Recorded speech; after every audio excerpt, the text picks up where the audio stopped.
যেভাবে পশ্চিমবাংলায় প্রতিটি জায়গাতে যেভাবে মেয়েদের ওপর অত্যাচার হচ্ছে, আর যেভাবে হয়তো ১০০টার মধ্যে আমরা ১% জানতে পারছি, যেটা গতকাল যেটা হয়ে গেল ঘটনাটা, সেটা ১%।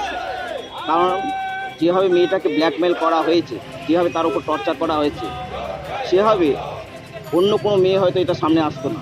যে মেয়েটা সাহস দেখিয়ে এই কথাটা সামনে এনেছে, মিডিয়ার সামনে এনেছে, কারণ যে ঘটনা ঘটিয়েছে সে কিন্তু অনেক প্রভাবশালী লোক।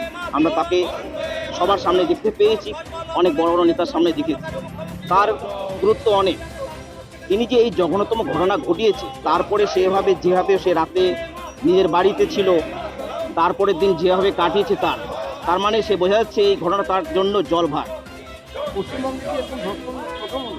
না, এর আগে অনেক ঘটনায় ঘটেছে, যেটা আমরা দ্বিতীয় অভয়া বলতে যাচ্ছি। তার কারণ প্রথম অভয়া কাণ্ড যেভাবে ঘটানো হয়েছিল, সে যার উপর ঘটানো হয়েছিল তাকে আমরা জীবিত পাইনি। এই মেয়েটিকেও সেভাবে হয়তো মারার চেষ্টা করা হয়েছিল বা করার চেষ্টা করতো, যদি সেই মেয়েটি তার উপরে বেশি অনেক কিছু প্রতিরোধ করার চেষ্টা করতো।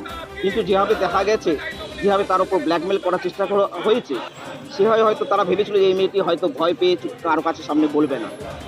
কিন্তু তাদের এই যে ঘটনাটা ঘটিয়েছে, সেটা তাদের বা এই ঘটনা যেটা সামনে এসছে মিডিয়ার সামনে, এটা কিন্তু প্রতিদিনই প্রতি মুহূর্তে হচ্ছে। আমি বলতে চাই প্রশাসন এখানে সব 100% শিক্ষক কাজ করুক, কিন্তু দেখা যাচ্ছে পুলিশ প্রশাসন, পুলিশ মন্ত্রী আমাদের মুখ্যমন্ত্রী, কিন্তু দেখা যাচ্ছে সেটা রং ভিত্তি করে তিনি কাজ করেন।